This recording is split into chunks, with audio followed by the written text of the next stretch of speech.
Bonjour à tous. Comme vous pouvez le voir, aujourd'hui nous sommes dans le thème de Noël puisque j'ai avec moi mon sapin et mon serre-tête de Noël.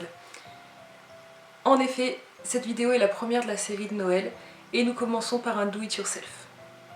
Quand je dis un, c'est même 3 do it yourself puisqu'aujourd'hui je vous propose de recycler d'anciennes décorations qui ne me plaisaient plus pour en faire d'autres, plus dans mon thème, puisque désormais mon sapin est plus blanc, rouge et matière naturelle, alors qu'avant il était rouge et doré. C'est parti!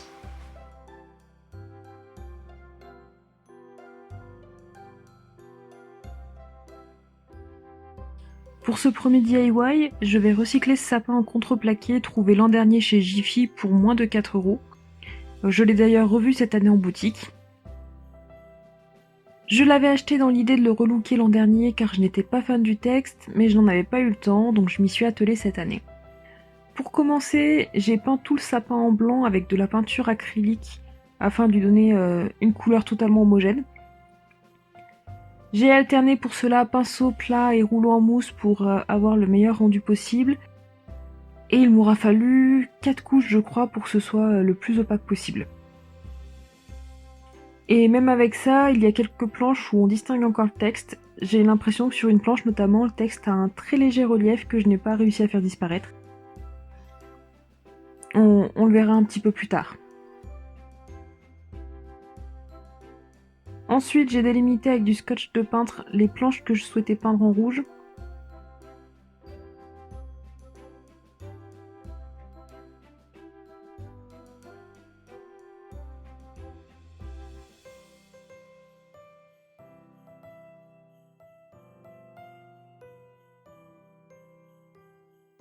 Et j'ai donc passé 2 ou 3 couches de peinture acrylique rouge. On voit d'ailleurs ici ce que je vous ai dit tout à l'heure sur le texte que je n'ai pas réussi à faire disparaître totalement. On le distingue encore un peu.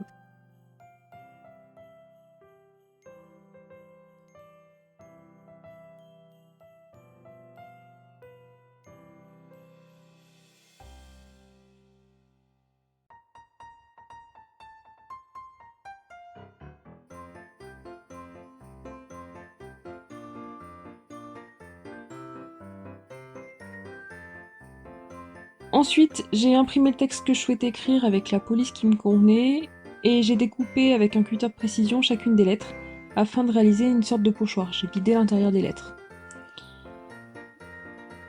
Ainsi, j'ai obtenu un pochoir des mots que je voulais reproduire sur le sapin et avec un crayon de papier, donc, je reproduis ce texte.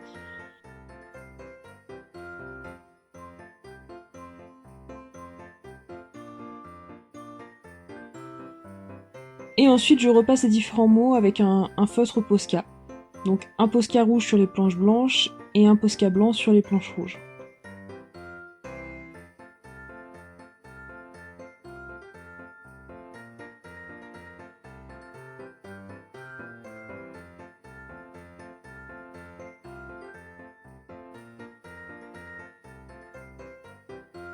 On voit que sur la deuxième planche, j'ai essayé de garder l'intérieur des lettres et d'en dessiner les contours pour reproduire le texte sur le sapin.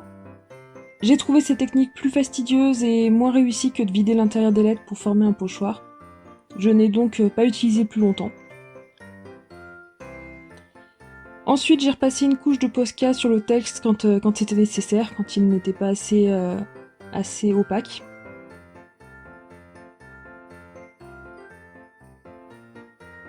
Et voilà le résultat. Donc ce DIY est plutôt facile, mais il demande beaucoup de temps puisque entre les différentes couches, il faut laisser le temps à la peinture de bien sécher. Et donc je crois que j'ai dû étaler ce DIY sur pas loin de 2 semaines.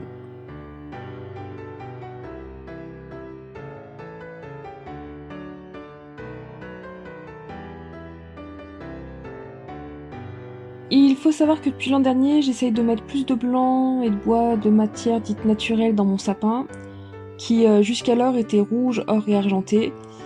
Donc j'enlève progressivement l'or et l'argenté pour garder exclusivement le rouge et rajouter donc du blanc et plus de bois, de couleurs naturelles.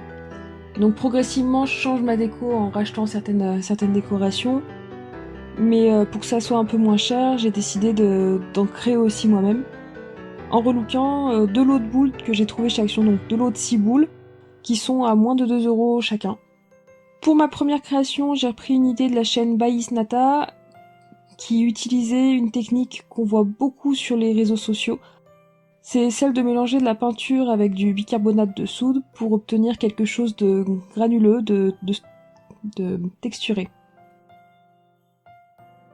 Donc selon les boules, je passe 2 à 3 couches de ce mélange sur l'intégralité de la suspension à l'aide d'un pinceau et je laisse sécher le tout.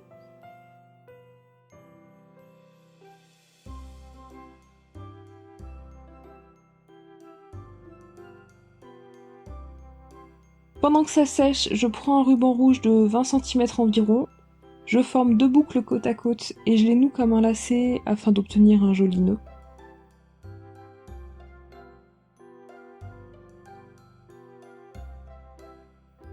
Après avoir coupé les extrémités à la longueur souhaitée, je colle le nœud avec un pistolet à colle chaude.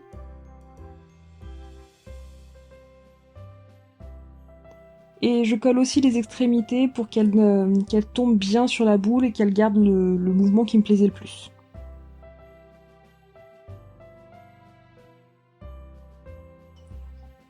Pour finir, je colle un objet en bois que j'ai trouvé dans un lot de petits objets représentant Noël à la foire fouille. Toujours avec le pistolet à colle, donc ici c'est une représentation de houx.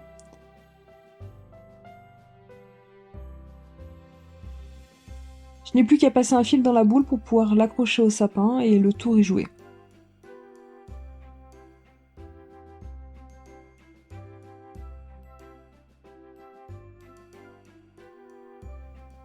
Ma dernière création demande du temps, un peu de patience et pas mal de colle, mais en soi elle n'est pas si compliquée. Avec le pistolet à colle, je fixe la corde de jute sur le haut de la boule. Au niveau de l'attache, j'avais essayé de partir de la base de la boule, mais quand je suis arrivée au niveau de l'attache, la finition ne me plaisait pas. Je n'ai pas réussi à faire quelque chose d'assez joli, du coup, pour toutes les boules suivantes, je suis partie de l'attache et pour aller jusqu'au socle de la boule. Progressivement, j'enroule la corde autour de la boule en collant au fur et à mesure.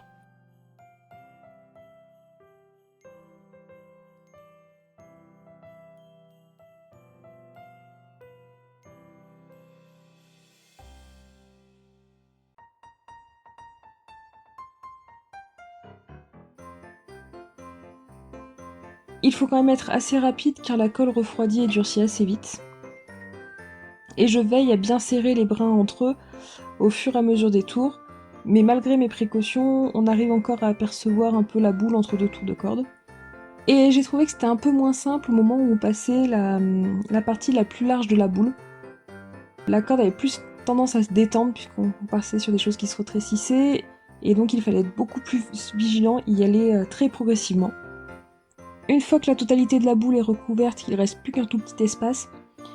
Je ne garde que la quantité de corde qu'il me faudra pour combler cet espace, et je viens fixer ce bout de corde à la boule en m'aidant d'un ciseau pour appuyer afin d'éviter de me brûler. Il ne reste plus qu'à accessoiriser la décoration en laissant parler son imagination. Donc pour ma part, j'ai choisi de la décorer à l'aide de dentelle blanche que j'ai trouvée chez Action. Avec ce ruban, je forme un nœud comme je l'ai fait précédemment sur ma première boule avec le ruban rouge. Un truc que je n'ai pas fait sur la première boule et que je fais ici, c'est de sécuriser le nœud en le cousant avec un fil blanc. Pour ça, je fais un petit nœud à mon fil, je le passe au centre du nœud, je le repasse dans l'autre sens, toujours au centre du nœud, et je fais plusieurs tours comme ça. Et une fois que j'ai fait 4 ou 5 tours, j'y intègre également une petite figurine en bois, là comme tout à l'heure, sauf que cette fois j'ai pris une étoile avec des trous pour m'aider à bien coudre. Et je fais la même chose encore sur plusieurs tours. Je continue à coudre la figurine à mon nœud en faisant là encore plusieurs tours pour que ce soit bien solide. Et une fois que j'estime que c'est assez solide, je fais un double nœud à l'arrière du nœud et je coupe le fil qui dépasse. Lorsque j'ai terminé, je colle l'ensemble à la boule avec de la colle chaude et j'ajoute un bout de corde de jute au niveau du passant pour pouvoir suspendre la boule dans le sapin. Cette décoration-là est une possibilité parmi beaucoup d'autres. Pour ma part, j'en ai réalisé 2 autres. Et je vous les montre là maintenant pour vous donner une idée de ce qu'il est possible de faire, mais c'est à vous de faire fonctionner votre imagination pour obtenir une décoration à votre image. Et voilà pour les 3 DIY que je voulais vous proposer aujourd'hui. J'espère que ceux-ci vous auront plu. N'hésitez pas à me dire en commentaire lequel vous avez préféré. Je vous dis à très bientôt.